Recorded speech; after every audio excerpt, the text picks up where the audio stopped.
$50,000 এর ভ্যাকেশনে যাব। এটা তো দারুণ। এটা সত্যি হতে পারে না। আর আমি আপনাদের দেখাবো এটা এবং $100,000 এর প্রেসিডেন্সিয়াল ভ্যাকেশন। এইদিকে আসুন স্যার। একটা $50,000 এর ভ্যাকেশন যেখানে পুরো আইফেল টাওয়ার আমাদের হবে। আমি এটা ধরে আছি আমার প্রাণ বাঁচাতে। আর তার আগে দেখাবো আমাদের $1 এর ভ্যাকেশন। এদিকে এসো বয়স, এই শ্যাকটা হলো আমাদের এটা ভ্যাকেশন। বাইরে থেকে সব দেখা যাচ্ছে। এখানে তো কোনো দেওয়াল নেই জিমি। ওয়েল, তার মানে ওয়াল আছে তো? এটা তো খুবই অদ্ভুত। আমি জানি তোমরা বিশ্বাস করবে না এটা $1। একটু দেখো এদিকে। ও এটা 93 সেন্ট। তুমি মিথ্যে বলেছো। আমি রাউন্ড আপ করে $1 করেছি। তো $1 আমরা এই বেডটা পেয়েছি যেটা শুধু একটা ম্যাট্রেস উড প্ল্যাঙ্কের উপরে বসানো আছে, একটা ভাঙা ক্যাবিনেট, একটা লাইট যেটা মাঝে মাঝে চলে, ও ওই দিকে দেখো। আর আমাদের সিলিং থেকে একটা কিরকম যেন আওয়াজ আসছিল। ঘর থেকে কিছু আওয়াজ শোনা যাচ্ছিল কারণ ছাদের উপরে একটা র‍্যাকুন আছে। আমি জানি অনেকে রাগ করবে যদি তাদের হোটেলের ছাদের উপরে একটা র‍্যাকুন থাকে, কিন্তু জানি না কেন আমরা খুব খুশি। চেক আউট টাইমটা কখন? আগামীকাল।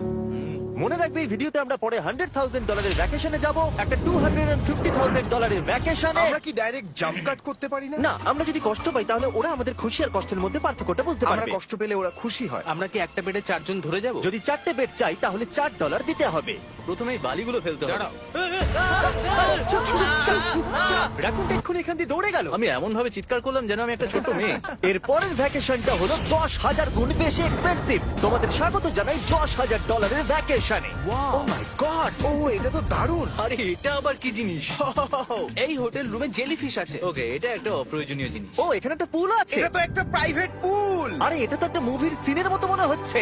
তোমাদের হোটেল থেকে কি হেঁটে বিচে যাওয়া যায়? ওয়াও! এটা কি আমাদের নিজেদের প্রাইভেট বিচ? ও মাই গড, এটা দুর্দান্ত। তারিক, কবে থেকে এই জলের রংটা নীল হলো? আমি জানি না। এই ভ্যাকেশনের মধ্যে ইনক্লুড করা আছে একটা বড় স্পা, ও কি দারুণ। একটা পার্ক ভর্তি ফ্ল্যামিঙ্গোস ও ওরা মারামারি করছে। ফ্লামিঙ্গো আর আনলিমিটেড রুম সার্ভিস। আচ্ছা, আপনাদের কি চাই? সবকিছু। এখানে একটাই নেগেটিভ পয়েন্ট আছে যে এখানে র‍্যাকুন নেই, হ্যালো রাকুন। কিন্তু তার জন্য এদেরকে আমি দোষ দিচ্ছি না। যখন তোমরা এই রিসর্টের জন্য $10,000 খরচ করবে তখন তোমরা এই বিল্ডিং এর একটা করে নিজেদের ফ্লোর পেয়ে যাবে। এটা জিমি নেবে বলেছিল কিন্তু আমার টপ ফ্লোরটাই দরকার ছিল। ও এখানে একটা হ্যামেক আছে। আমার মনে হয় আমি না ভিজেই হ্যামেকে ঝুলতে পারবো। আমি পেরেছি। ও একবার ভিউটা দেখো ক্রিস। হেই আমি ধরে ফেলেছি। 3 2 1 হেই। এই, আমি তোমাদের কটা রুল বলে দিচ্ছি। রুল নাম্বার 1, হ্যাঁ আমার পুলে কোনো পিলো ফেলা যাবে না। রুল নাম্বার 2, সরি তারিক। আর এখন দেখাবো এই হোটেলের দারুণ একটা জায়গা। এই ইনফিনিটি পুলটা আমাদের নিজেদের পার্সোনাল বিচ অব্দি গেছে। ওই জলটা ওভারফ্লো হয়ে পড়ে যাচ্ছে না কেন? অনেকগুলো প্রশ্ন ঘুরছে মাথায়। আমার নিজেকে বাবা মনে হচ্ছে যে নিজের ছেলেদেরকে ভ্যাকেশনে নিয়ে এসেছে, ওদেরকে পুলে মজা করতে দেখছে। এই $10,000 এর ভ্যাকেশনটা দুর্দান্ত ছিল, কিন্তু ততটা দুর্দান্ত নয় যেটা আমরা পৃথিবীর অন্য প্রান্তের ভ্যাকেশনে গিয়ে পাবো। এবার আমরা আছি $50,000 এর ভ্যাকেশনে, সেটা হলো প্যারিসে। ব্যাকওয়েটস। আমাদের $50,000 এর ভ্যাকেশনটা শুরু হলো একটা প্রাইভেট লাক্সারি ফেরি রাইড দিয়ে। এটা কি জিনিস? এটা কি ইঞ্জিন? ভাই, এটা কি 1805 সালের? তারিক তারিক তারিক, ওই লোকটাকে জুম করো, ও ভিডিও করছে আমাদের। এই, আরে ওরা হাত তোমার নাড়াচ্ছে। কি ইউটিউব চ্যানেল আছে? আমার আমার মনে হয় না ও ইংলিশ বলতে পারে। এই ভ্যাকেশনে ছিল দারুণ দারুণ নানান রকমের খাবার, একটা পুরো সিটির ট্যুর, ঠিক আছে, আর একটা লাক্সারি হোটেল রুম সাথে দারুণ ভিউ। বেশ রোমান্টিক লাগছে, তাই না? হ্যাঁ, তোমার চ্যানেলের কিস করা উচিত। আর লাস্টে ছিল একটা খুবই এক্সপেন্সিভ সারপ্রাইজ। তোমরা সবাই হয়তো অনেকক্ষণ ধরে ভাবছো এটা $50,000 এর ভ্যাকেশন, আর আমরা এখনো অব্দি 50,000 খরচাই করিনি। হ্যাঁ, কিন্তু কোথায় খরচা করবে? তোমাদের পিছনে ওটা তো আইফেল টাওয়ার। আগে হ্যাঁ, আর এখন এই পুরো আইফেল টাওয়ারটা আমাদের। দাঁড়াও, সত্যি? হ্যাঁ, 50,000 টাওয়ারে কোন পোরশনটা পেয়েছো? মোটামুটি পুরোটাই। ও মাই গড। এখন আমরা আইফেল টাওয়ারে আছি। আমার মনে হচ্ছে তুমি মজা করছো। না, আমি মজা করছি না, এটা আমাদের। এখানে আর কেউ নেই, আমাদের সোজা লাইন ধরে যেতে হবে। আশা করি এটা লিগ্যাল হবে। বেশিরভাগ সময় এই জায়গাটা লোকেদের ভিড়ে ঠাসা থাকে, আর যেহেতু এই জায়গাটা এখন পুরোপুরি আমাদের, তাই এখন আমরা এই টাওয়ারের একদম টপে যাব। আমি কথা বলছি একদম টপের। বয়েজ, অনেক মজা হয়েছে, এবার সামনের দিকে কোনো যাক। কিছুটা যাওয়ার পর আমরা থামলাম ফার্স্ট ফ্লোরে, যেটা 187 ফিট ওপরে, যেখানে আমাদের জন্য অপেক্ষা করছিল ওয়ার্ল্ড ক্লাস রেস্টুরেন্ট। এই পুরো আইফেল টাওয়ারটা ভাড়া নেওয়া সত্ত্বেও ওরা আমাদের রেস্টুরেন্টের একটা কোণেই বসতে দেবে। আইফেল টাওয়ারের একদম টপ থেকে এই এলিভেটরটা নিচের দিকে নেমে আসছে। আমার ভয় করছে। Open sesame. Thank you. আমি এখান থেকে আমার বাড়ি দেখতে পাচ্ছি। আমরা ফ্রান্সে আছি। আমি এখান থেকে আমার হোটেল দেখতে পাচ্ছি। দেখো আমরা কত উপরে চলে এসেছি। আরে আমার কানগুলো পপ করছে। আচ্ছা, আমরা এখানে এখন কি করছি? ও মাই গড, আমরা তো এখান থেকে গোটা শহর দেখতে পাচ্ছি। ভাই এটা তো দারুণ। দেখো আমরা এখনো কত উপরে যেতে চলেছি। ভাই আমার মনে হচ্ছে এটা শেষই হবে না। মিথ্যে বলবো না, মনে হচ্ছে আমরা এখনই টপে আছি। আমরা এবার উপরে যাচ্ছি। এবার আমরা টপের দিকে যাচ্ছি। আমার মনে হয় এটাই পৃথিবীর টপেস্ট বিল্ডিং। আমি কি এখন ঝাঁপ দেবো? না, একদম নড়বে না। চলে এসো বয়েজ, আমার পিছনে এসো। এখান থেকে আর কোনো এলিভেটর নেই, শুধুমাত্র সিঁড়ি আছে। ও, এখানে তো খুবই হাওয়া দিচ্ছে দেখছি। আমরা অনেক উঁচুতে আছি। ও মাই গড! ও মাই গড! ও, দাঁড়ি ক্যামেরাটা ফেলে দিও না জানো। আমরা প্রায় 900 ফুট উপরে দাঁড়িয়ে আছি, সব থেকে হাইস্ট পয়েন্ট যেখানে টুরিস্টদের অ্যালাউ করা হয়। কিন্তু যেহেতু আজ রাতের জন্য এটা আমাদের, তাই আমার কাছে একটা সারপ্রাইজ আছে। দরজার পিছনে কি আছে বলো? সিঁড়ি। না মানে আমি বলতে চাইছি, তুমি কি করে জানলে? আমরা সিঁড়ি দেখতে পাচ্ছি। একদম ঠিক, এখানে আরো সিঁড়ি আছে, কিন্তু এই সিঁড়িগুলো আমাদের একদম টপে নিয়ে যাবে, যেখানে কারোর যাবার অনুমতি নেই। আরে বাপ রে! ও মাই গড! ও মাই ভাই। গড! আমাদের এখানে আসার অনুমতি আছে? আমি জানি না সেটা। ও হো হো হো, এটা ভয় পাই দিয়েছে। এখানে রেলিংটা তো আমার মাত্র কোমর অবধি। আমি এটা ধরে আছি আমার প্রাণ বাঁচাতে। আমি এখন বুঝতে পারলাম যে টুরিস্টদের কেন এখানে আসতে দেয় না। একজন নিচে দাঁড়িয়ে থাকা ক্যামেরাম্যান আমাদেরকে জুম করে ক্যাপচার করবে। ও 1 মাইল দূরে আছে। যদি এই লেন্সটা খুবই ভালো হয় তাহলে তোমরা দেখতে পাবে আমরা হাত নাড়াচ্ছি। তোমাদের মানতেই হবে এই $50,000 ভ্যাকেশনটা দুর্দান্ত ছিল। এটা দুর্দান্ত। এটা আমার লাইফ টাইম এক্সপিরিয়েন্স। তোমরা কি তৈরি একটা দারুণ জিনিস দেখার জন্য? আমি জানি না একজন ইউটিউবার এত কোনো পাওয়ার পায়, কিন্তু লাইফ! ও, এবার দেখো, মনে হচ্ছে কোনো ডিস্কো শো। কি দারুণ! গাইজ, আমি জানি না নেক্সট কমেন্টে কাজ করবে কিনা, কিন্তু সব লাইটগুলো অফ করে দাও। এই টাওয়ারটাকে পুরো কালো দেখাচ্ছে। পুরো আইফেল টাওয়ার অন্ধকার হয়ে গেছে। আচ্ছা বলো তো, হাজার হাজার ফ্রেঞ্চ পিপল এখন কি ভাবছে? তাদের এই টাওয়ারটা নিয়ে নেওয়া উচিত। জানি না কেন ওরা আমাকে এতটা কন্ট্রোল দিয়েছে। এবার আমরা যাব সুইজারল্যান্ডে $100,000 ভ্যাকেশনে। কিন্তু এটা কোনো সাধারণ ভ্যাকেশন নয়। এই হোটেলের আছে 2 ইঞ্চি মোটা বুলেট প্রুফ উইন্ডোজ, একটা প্যানিক বাটন যেটা টিপলে গোটা বিল্ডিংটা লক হয়ে যায়, আর টাইট সিকিউরিটি। কারণ এই হোটেলে পৃথিবীর বড় বড় নেতার প্রেসিডেন্টরা ভ্যাকেশনে আসে, আর সাইড ম্যানও এই শহরেই ছিল। তাই আমি ডিসাইড করলাম তাদেরকে ডাকবো। মাই গড, এখানে তো অনেক খাবার আছে দেখছি। এখানে তো পুরো সমুদ্র তুলে নিয়ে চলে এসেছে। হি হি হি। এগুলো তো নাট। এটা গোটা ইউরোপের সব থেকে এক্সপেন্সিভ পেন্ট হাউস সুইট। এখানে আছে 8টা ফ্লোর, কয়েক ডজন রুমস, প্রচুর স্টাফ আছে আপনাদের যে কোনো প্রয়োজনে এবং খাবার সরবরাহ করবার জন্য। তোমার এটা চাই? নাও খেয়ে দেখো। এ বাবা, এদেরকে কি নর্মাল গেস্টদের মতো মনে হচ্ছে? তার মানে আপনারা এদেরকে বোকা মনে হচ্ছে। যেমনটা আমি আগে বলেছিলাম, এখানে পৃথিবীর বড় বড় লিডাররা ভ্যাকেশনে আসে। এমনকি বিল ক্লিনটন এখানে ছিল এবং তাকে কেউ হত্যা করতে পারেনি। এটা এতটাই সেফ। এখানকার সিকিউরিটি খুব টাইট, এমনকি সব উইন্ডো গুলো বুলেট প্রুফ। মানে এটা বুলেট প্রুফ। ও মাই গড, এটা তো খুবই মোটা। খুব শক্ত। আমি যদি প্রেসিডেন্ট হতাম, তোমার সাথে সাইড ম্যান নিয়ে কিছু নেগোশিয়েট করতে চাই। আমি চেষ্টা করছি। হ্যাঁ, এটা আমাকে নেগোশিয়েট করতে সাহায্য করবে। আমি 10% কিনতে চাই। বলো কত বলবো? তোমাকে জিজ্ঞাসা করেছো, তুমিই বলো। 200 মিলিয়ন জিমি। 200 মিলিয়ন। ঠিক আছে, প্যানিক বাটনের দিকে চলো। মিথ্যে বলবো না, যখন থেকে এখানে এসেছি আমি এই বাটনটাকে টিপতে চাইছিলাম। তোমরা সবাই নিশ্চয়ই বলবে এটা গুড আইডিয়া। তুমি বিল ক্লিনটন আর তোমাকে হুমকি দেওয়া হয়েছে। প্যানিক বাটন টিপে দাও। ও টিপে দিল। ও দাঁড়াও, আমি দেখতে পাচ্ছি এটা দরজা বন্ধ আমরা হচ্ছে। কি আটকে গেলাম? এটা কি লক? তোমরা কি ভেতরে আছো? তুমি কি নোলান? হ্যাঁ, সব দরজা বন্ধ। 1 সেকেন্ডের জন্য শুধু বেরিয়েছিলাম। কোন বাটনটা দিয়ে খোলে? তুমি এখনই প্যানিক ছিলে আর এখন দরজা খুলতে চাইছো? আর যদি তুমি এই বাটনটা টেপো, এরপরে পুলিশ আসবে আর তোমাকে একটা বড় ফাইন দিতে হবে। আর কিন্তু টিপবে না। আমি ভাবছিলাম প্রেসিডেন্টরা কিভাবে কোনো জায়গায় যায়, যেমন ম্যাকডোনাল্ডস। দেখি প্রেসিডেন্টরা কিভাবে ট্রাভেল করে। চলে এসো দিকে। তুমি যদি প্রেসিডেন্ট হও তাহলে তুমি যেখানেই যাও না কেন তোমার সাথে বডিগার্ড থাকবে। মানে যখন তুমি ড্রাইভ করছো। ও, আমাদের মনে হয় ও, অনেক করে নিয়ে আচ্ছা যাবে। আচ্ছা, কি করে জানবো কোন কারে আমরা যাবো? 3 নম্বর অথবা 4 নম্বর গাড়ি। তুমি বলছো 3 আর 4 এর মধ্যে বাঁচতে। কোন কারটা সব থেকে বেশি ডেঞ্জারাস? ফার্স্ট এডটা। নোলান, তুমি ফার্স্ট এডটা যাবে। হ্যাঁ, ঠিক আছে। ঠিক আছে। আমার সাথে কে যাবে? হ্যারি, চলে এসো। Harry Chandler. আমি প্রেসিডেন্ট, আমি মাঝখানে বসবো না। সাধারণত তোমরা হলে আমার বডিগার্ড, কিন্তু তোমরা খুবই দুর্বল। আরে চাপো, ওদিকে একটু চাপো। কোন প্রেসিডেন্ট ম্যাকডোনাল্ডসে যায় বলো তো? আচ্ছা, এই উইন্ডোটা খোলা যাবে? এই, কেমন আছো তোমরা? বিশ্বাস হচ্ছে না আমরা এটা করছি। এটা দারুণ অভিজ্ঞতা। যেহেতু আমরা প্রেসিডেন্টদের মতো যাতায়াত করছিলাম, বহু মানুষ আমাদেরকে দেখছিল। কেমন আছো? এটা খুবই অকওয়ার্ড লাগছে। তুমি দেখো একবার সবাই আমাদের দিকে কেমন ভাবে দেখছে। লোকেরা ছবি তুলছে যেন আমরা প্রেসিডেন্ট। অদ্ভুত। ম্যাকডোনাল্ডস এর লোকেরাও একটু ঘাবড়ে গেছিল। আমাদের সিকিউরিটি কিছু মনে করো না। জিমি, এটা কি তোমার আইফেল টাওয়ারের থেকেও বেশি ভালো লাগছে? ডিপেন্ড করছে কেমন নাগেটস গুলো হবে তার উপরে। যদিও সবকটা ভ্যাকেশনের অভিজ্ঞতা দারুণ ছিল, কিন্তু পরের ভ্যাকেশনের কাছে সব ফিকে। আমাদের শেষ ভ্যাকেশনের জন্য আবার আমাদের পৃথিবীর আরেক প্রান্তে যেতে হলো। আর এবার আমরা আছি জাপানে $250,000 ভ্যাকেশনে। আর আমরা এখানে একজন স্পেশাল গেস্টকে নিয়ে এসেছি, তাই আপনারা ভিডিওটা শেষ অবধি দেখুন। আমরা শুরু করলাম আমাদের ভ্যাকেশনটা জাপানের সব থেকে এক্সপেন্সিভ হোটেলে আমাদের ব্যাগগুলোকে রেখে। এটা দুর্দান্ত। একটা হোটেল রুমে আমার কথা ইকো হচ্ছে। আর তারপরে আমরা টোকিও টোকিও সিটিকে এক্সপ্লোর করতে বেরোলাম। এবার আমরা রাস্তায় মারিও কার্ট চালাবো।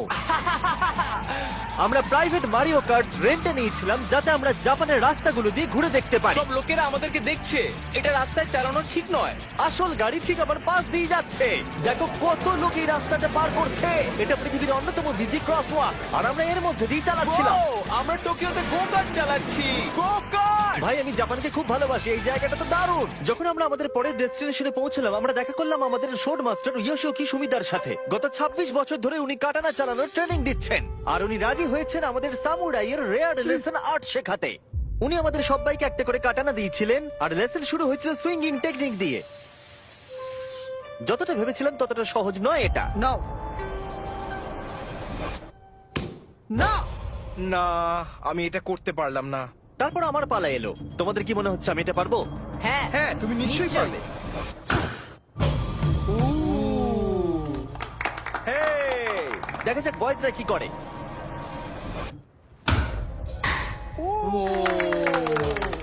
এটা আমি কিভাবে করলাম? আর তারপর আমাদের সামুরাই টিচার এই দারুণ কাটানাটা গিফট করলেন। এটার আমি যোগ্য নই কিন্তু থ্যাংক ইউ। আর যেহেতু এটা ছিল $250,000 ভ্যাকেশন, আমরা পৃথিবীর অন্যতম প্রিমিয়াম সুশি শেফকে ভাড়া নিয়েছিলাম। তার সঙ্গে ছিল এই পুরো ফ্লোটিং রেস্টুরেন্টটাও। আমরা লুই ভিটেন Oh কোস্টার্স my পাবো। God! শেফ আমাদের টেবিলের পাশেই সুশি বানাচ্ছিল আর তার দুর্দান্ত কাজ দেখা আমাদের কুলেস্ট ডাইনিং এক্সপিরিয়েন্স ছিল। ও ওয়াও। ও মাই গড। ও ওরা বললো আমরা এই পাখিদেরকে খাবার খাওয়াতে পারি, এই নাও খেয়ে যাও। আরে ও হাওয়াতে ক্যাচ করে নিল। আর যখন আমরা বিল পে করলাম তারপর আমরা একটা দুর্দান্ত জায়গার দিকে এগিয়ে গেলাম। চলো এসো, আমি এই পুরো জায়গাটাকে রেন্টে নিয়েছি। এটা দেখার আগে মজা খুলতে হবে। এটা বেসিক্যালি একটা আর্ট মিউজিয়াম কিন্তু দারুণ এক্সপিরিয়েন্স হতে চলেছে। ও মাই গড! গায়ে কাঁটা দিচ্ছে। আমার চোখ এই দৃশ্য কোনোদিন ভুলবে না। মরে যাওয়ার পর কি এরকমই দেখতে লাগবে? সম্ভবত এর পরের রোদে কি আছে।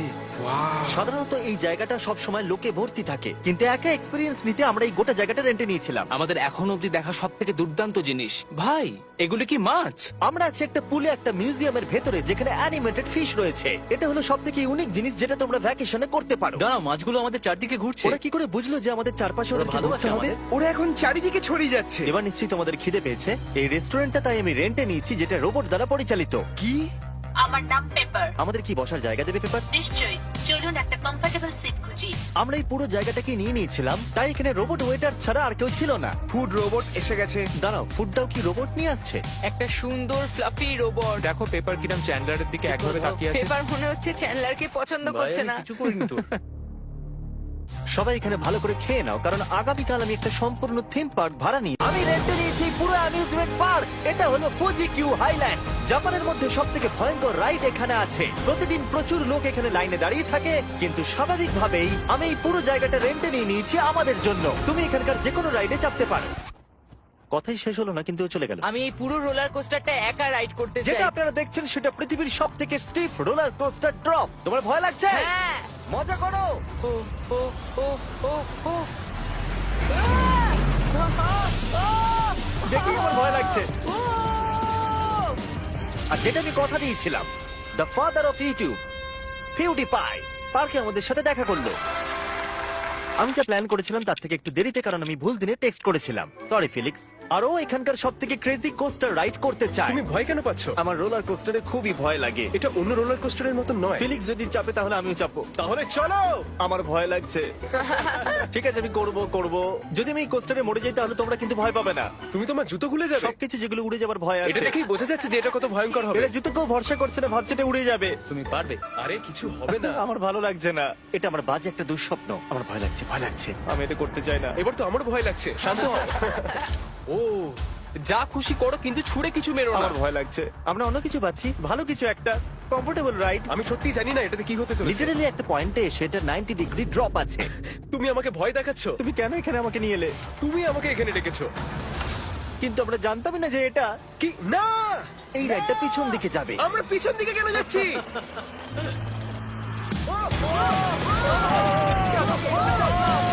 ও মাই গড, আমরা তো ঘুরছি। এটা দুর্দান্ত। এটা সবথেকে ভালো রোলার কোস্টার। ও মাই গড, ফিলিক্স আমরা এক্ষুনি কি করলাম? আমি কাঁদছি। সবথেকে ভালো রোলার কোস্টার। আমার চোখ দিয়ে এখনো জল বেরোচ্ছে। তোমার সাথে দেখা করে খুব ভালো লাগলো জিমি, এবার আমি যাচ্ছি। হ্যাঁ, তুমি তো একটা ছোট্ট বাম্পার সাথে কত জোরে চিৎকার করছিলে। কি? Thank you. আমার মনে হয় না যে চুই পরোটা আগে খেয়েছি। এটা হচ্ছে আমাকে বিরক্ত করবার জন্য। তুমি এটা কি করছো? ফেলিক্স, তোমাকে বিরক্ত করার জন্য আমি দুঃখিত। তা বলে তুমি এরকম করতে পারো না। এটা বেশ ভালো। হ্যাঁ, সত্যি ভালো খেতে। এটা ছিল আমাদের $250,000 ভ্যাকেশন। ফেলিক্স, তুমি কি ট্রানজিশনটা করবে? Bro feast.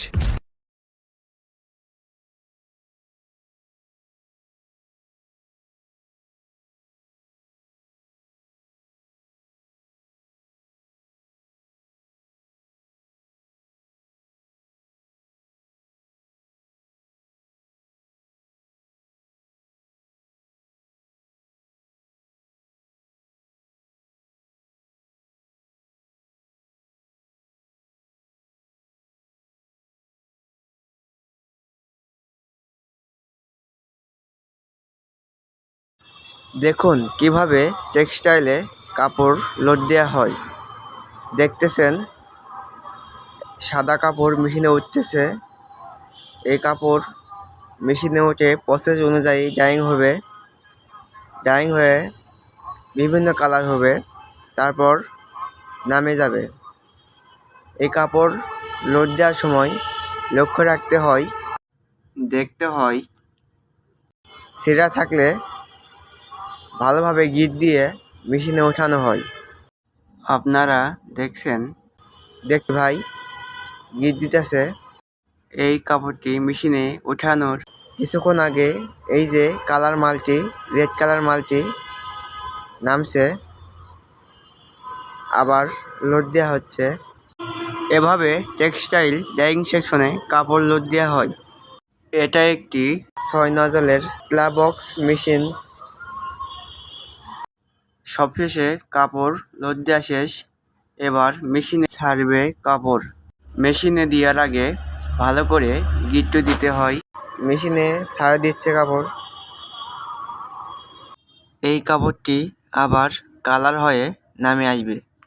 আমাদের ভিডিওগুলি যদি আপনাদের ভালো লাগে তাহলে সবাই সাপোর্ট করবেন।